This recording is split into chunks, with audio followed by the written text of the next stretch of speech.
Good morning student. आज हम लोग जो है एक न्यू टॉपिक पे डिस्कस करने वाले हैं और कल आप लोगों का एक्सरसाइज 5.2 जो है वो ख़त्म हो गया था, है ना, क्लियर हो गया था।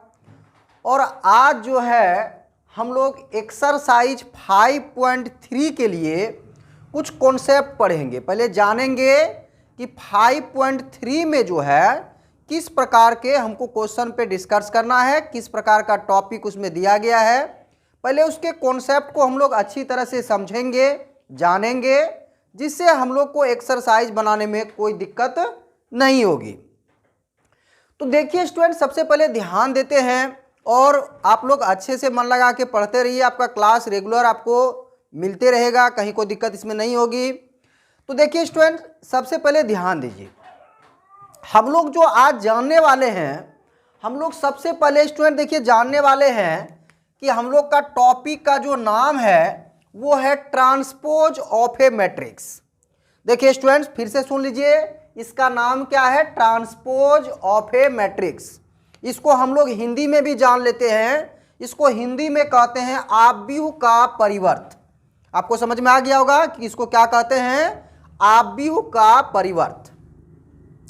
तो अब देखिए स्टूडेंट, अगर बात करें हम लोग कि भाई ये आव्यूह का परिवर्त है क्या, तो इससे पहले आप मैट्रिक्स के बारे में अच्छी तरह से जो है पढ़ चुके हैं। अगर कोई भी स्टूडेंट अगर न्यू है, जो मैट्रिक्स के बारे में सही से नहीं पढ़े रहे हैं, तो उसके लिए एक जो है मतलब क्या बोलते हैं, शुरू से भी पढ़ा रहे हैं, शुरू से एक्सरसाइज 5.1 से भी क्लास दे रहे हैं, उसका भी वीडियो हम डेली अपलोड कर रहे हैं। तो आप उस वीडियो को डेली देखते रहिए, तो उससे क्या होगा कि आपका 5.1 से भी अगर छूटा होगा तो उधर से भी आपका क्लियर हो जाएगा, फिर आगे आप यहाँ से पढ़ते रहेंगे। तो देखिए स्टूडेंट, ध्यान से समझते हैं हम लोगों को ट्रांसपोज ऑफ ए मैट्रिक्स में क्या पढ़ना है। इसमें देखिए इसमें क्या कहा गया है, पहले समझते हैं।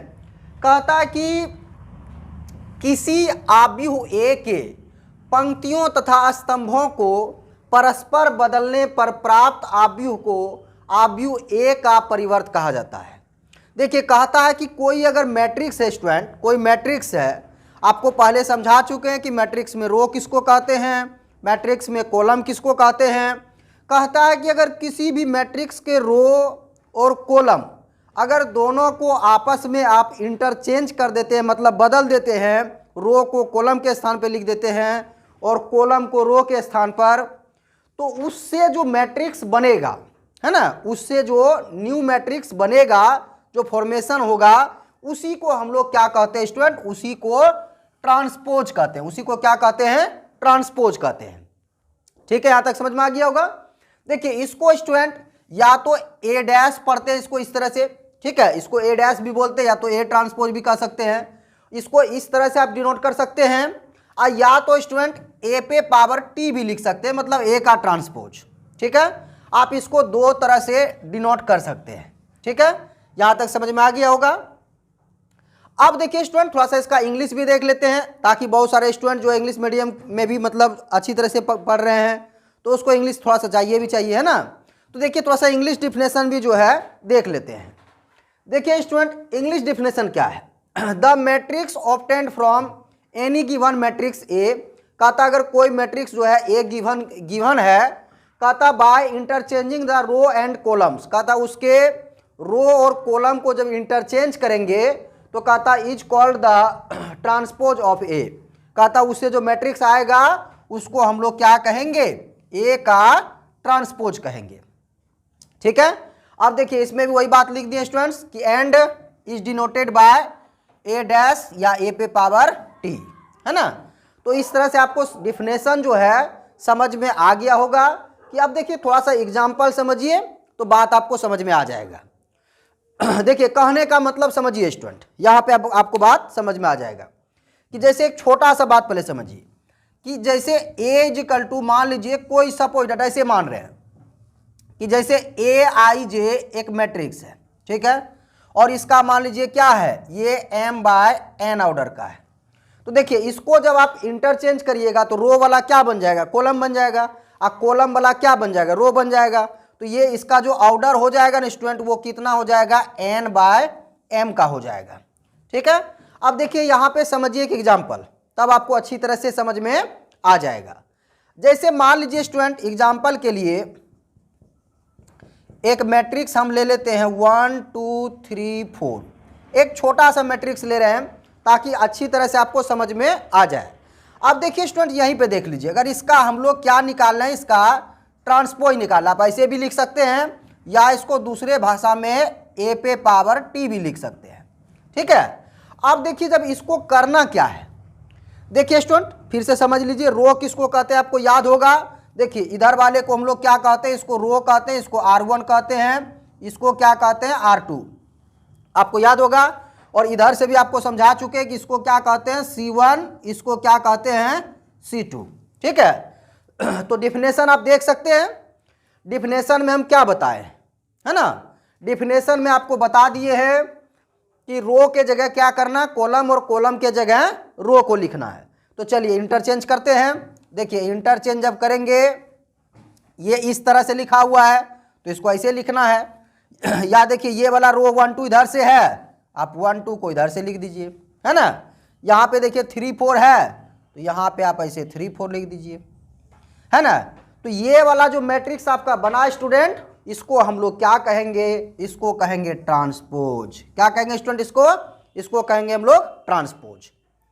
ठीक है, तो उम्मीद है कि आपको ट्रांसपोज ऑफ मैट्रिक्स समझ में आ गया होगा। इसमें और भी एग्जांपल हम आपको दे रहे हैं। ठीक है, देखिए एक बार फिर से डिफिनेशन देख लीजिए कि डिफिनेशन में अगर किसी को कोई दिक्कत है तो फिर से एक बार रिवीजन करा देते हैं कि हम लोग किसी भी मैट्रिक्स का अगर ट्रांसपोज निकालना चाह रहे हैं, ठीक है, अगर उसका परिवर्त निकालना चाह रहे हैं तो स्टूडेंट आपको क्या करना पड़ेगा, आपको जो है रो और कॉलम को आपस में इंटरचेंज करना पड़ेगा। आपस में क्या करना पड़ेगा, इंटरचेंज करना पड़ेगा। तो इंटरचेंज करने के बाद जो न्यू मैट्रिक्स जो बनेगा उसको हम लोग क्या कहेंगे स्टूडेंट, उसको कहेंगे उसका ट्रांसपोज, है ना। तो देखिए ट्रांसपोज उम्मीद है समझ में अब आप क्लियर हो गया होगा, है ना। तो चलिए इसमें और भी एग्जांपल आपको देते हैं। तो देखिए स्टूडेंट अब देखते हैं कुछ इसमें एग्जांपल हम, है ना। जैसे देखिए यहाँ पे एग्जांपल और लेते हैं जिससे आपको समझ में आ जाए। जैसे मान लीजिए स्टूडेंट हम A = इस तरह का मैट्रिक्स ले लें 2 3 4 5 6 7, है ना। अब देखिए इसका अगर हम लोग ट्रांसपोज निकालना चाहें तो कैसे निकाल सकते हैं स्टूडेंट। देखिए तो क्या करोगे, ये जो आप देख रहे हैं इधर से रो, ऐसे भी रो को भी कॉलम बना सकते हैं या कॉलम को भी रो बना सकते हैं। ठीक है, जैसे ये कॉलम है इसको हम ऐसे लिख सकते हैं, इसको ऐसे लिख सकते हैं, है ना। तो देखिए ये जो मैट्रिक्स ये जो आया इसको हम लोग क्या कहेंगे, इसका ट्रांसपोज कहेंगे। जैसे यहाँ पे देखिए इसका ऑर्डर कितना है, तो इसका ऑर्डर आपका 3/2 है, लेकिन आप इसमें देखेंगे तो ये कितना हो गया 2/3 हो गया, है ना। तो हम आपको पहले भी बताए कि जब आप ट्रांसपोज करिएगा तो ट्रांसपोज में क्या होगा स्टूडेंट, इसका ऑर्डर चेंज हो जाएगा, है ना। लेकिन हाँ जब स्क्वायर मैट्रिक्स रहेगा तो उसमें कोई फर्क पड़ने वाला नहीं है। जैसे चलिए एक थोड़ा सा और एग्जांपल देख लेते हैं।